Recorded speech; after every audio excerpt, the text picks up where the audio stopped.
On a aujourd'hui des coachs dans pratiquement tous les domaines, des coachs en nutrition, des coachs sportifs. Donc quand je parle de coach en développement personnel et professionnel, de quoi est-ce que je parle exactement? Qu'est-ce que le coaching? Quelle est la responsabilité du coach? Quel est son domaine d'intervention? À quel moment est-ce que je peux aller voir un coach? Et pourquoi aller voir un coach? En toute simplicité, je vous réponds à ces questions.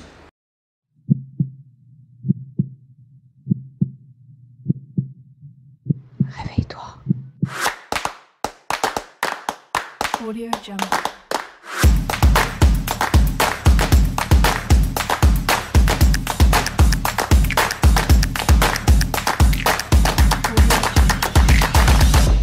Alors si on remonte à l'origine du mot coach, en français ça vient du mot cocher, qui est une grande voiture tirée par des chevaux et qui permet de transporter des personnes d'un point A vers un point B. Donc métaphoriquement, quand j'ai besoin d'aller d'un point A vers un point B, je vais emprunter un chemin. Et sur ce chemin-là, je vais avoir besoin de ressources pour pouvoir me rendre à destination et je vais probablement rencontrer des obstacles, des interférences. Donc ce que va faire le coach, c'est qu'il va m'aider à définir en fait cette destination que j'ai envie d'atteindre, ce point B. Il va aussi m'aider à mieux comprendre, à mieux faire un état des lieux de l'endroit duquel je pars, de ce point A. Et je vais pouvoir comprendre quelles sont les ressources dont j'ai besoin pour pouvoir arriver à destination, de pouvoir anticiper les obstacles que je pourrais rencontrer en chemin. Il y a vraiment dans le coaching cette idée de sens, cette idée de direction, cette idée d'accompagner d'un point A vers un point B. De manière extrêmement simplifiée, le coach va créer un espace de dialogue qui va permettre à son client de pouvoir trouver ses propres solutions. Je reçois souvent des clients qui viennent à la recherche de conseils. Le coach ne donne pas de conseils. Le coach va créer cet espace sous certaines conditions qu'on va explorer ensemble et qui vont permettre au client de trouver lui-même ses propres solutions, de construire lui-même ses propres conseils. D'ailleurs, si on remonte plus loin, le coaching, il tire ses origines de l'époque de Socrate, de la maïeutique de Socrate, qui est l'art de faire accoucher les esprits. Donc, à travers un système de questionnement, je vais pousser mon client, je vais pousser l'autre à déclencher, à générer des prises de conscience, à faire des liens entre certains événements et surtout à pouvoir trouver lui-même ses propres solutions. Une des responsabilités du coach, c'est de s'assurer que pendant que le client effectue un changement sur un aspect de sa vie, que l'écologie est respectée, c'est-à-dire que tous les autres aspects de sa vie sont respectés. Souvent, quand on arrive avec un désir de changement, on a tellement envie de produire ou de voir ce changement se réaliser qu'on ne pense pas aux conséquences, à l'impact que ça peut avoir sur les différents aspects de notre vie.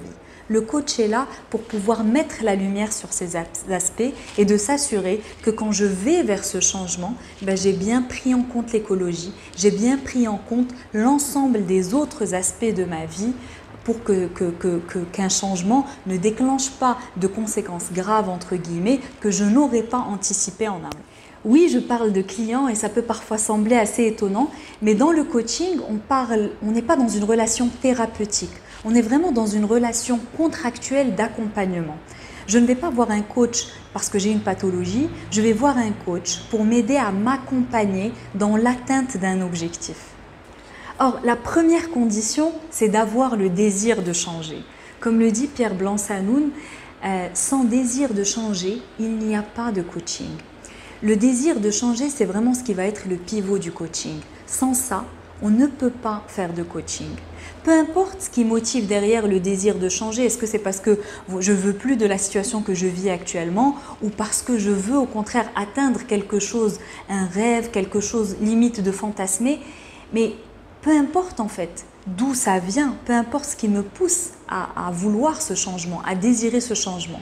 Le plus important, c'est que ce désir de changement soit là. Une fois que le désir de changement est là, je peux aller voir un coach pour plusieurs raisons. Ça peut être pour réorienter ma carrière professionnelle, faire une reconversion professionnelle. Ça peut être pour me développer personnellement. Ça peut être pour améliorer ma confiance en moi, pouvoir prendre la parole en public. Ça peut être parce que je suis en train de vivre une période de transition, Les périodes de transition de vie, il y en a plusieurs. Ça peut être lors de deuil, ça peut être l'arrivée d'un enfant dans un couple, ça peut être la crise qu'on appelle communément la crise de la quarantaine, etc. Donc c'est vraiment, il peut y avoir énormément de sujets de coaching. Et souvent d'ailleurs, ce dont on se rend compte, c'est qu'on vient voir un coach pour une raison, pour un objectif, ou pour une situation qu'on ne veut plus. Je ne veux plus être de telle et telle manière, je veux apprendre à lâcher prise, je veux apprendre à être dans l'acceptation, etc. Et souvent, on se rend compte que ce n'est que la partie visible de l'iceberg. Et justement, un des travaux du coach, ça va être d'accompagner, de poser des questions pour permettre au client d'aller explorer qu'est-ce qui se cache en dessous. Derrière cette demande d'apparence qui semble assez claire dans l'esprit du client, qu'est-ce qui se cache derrière exactement? Et c'est ça en général qui va pouvoir faire avancer et qui va pouvoir faire évoluer le client. Alors personnellement, la première fois où j'ai été voir un coach, ce qui m'a le plus touchée, ce qui m'a le plus marqué, c'est d'être en face d'une personne qui ne savait pas. Une personne qui m'a juste accueillie telle que j'étais. Et j'en avais un peu assez d'entendre des phrases du genre « je te conseille de faire ça, moi à ta place j'aurais faire ça, tu devrais faire ça », etc. Je m'étais pour une fois retrouvée face à une personne qui a eu l'humilité, qui a eu la simplicité de simplement m'écouter, sans me juger, sans me dire ce que j'avais à faire, simplement d'accueillir ce qui était là. Et le fait d'avoir eu cet accueil, le fait d'avoir eu ce regard posé sur moi. Vous savez, je ne sais pas si ça vous est déjà arrivé, mais on rencontre tous dans notre vie, ça peut être un enseignant, ça peut être un ami, ça peut être un parent, etc. Quelqu'un qui un jour va poser un regard sur vous, où vous sentez que la personne croit en vous, qu'il y a vraiment quelque chose à l'intérieur de vous qui se réveille. C'est ce que j'ai ressenti ce jour-là avec cette coach. C'est d'être en face de quelqu'un qui a un regard positif inconditionnel. C'est comme ça que l'appelle Carl Rogers. Mais c'est vraiment quelqu'un qui est là dans un accueil, dans un non-jugement, dans un regard qui va pouvoir porter la personne, qui m'a à l'époque porté pour pouvoir effectuer le changement que j'avais besoin d'effectuer.